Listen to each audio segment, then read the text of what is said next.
بسم اللہ الرحمن الرحیم، السلام علیکم۔ آپ دیکھ رہے ہیں اسپیشل رپورٹ، میں ہوں اعظم آرائی۔ ناظرین، بڑی اہم خبریں آپ کو دیتے چلیں۔ سب سے پہلے آپ کو خبر دیں گے کہ اس بار 67,000 عازمین حج جو ہیں وہ حج سے محروم رہیں گے۔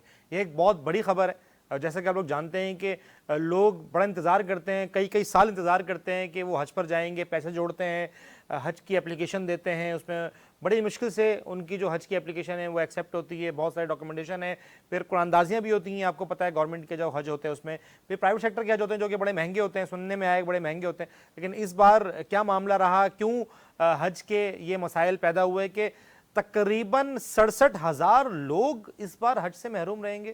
ایک سال میں ایک دفعہ حج آتا ہے اور پھر اس کی بہت سارے معاملات ہیں، بہت ساری شرائط ہیں۔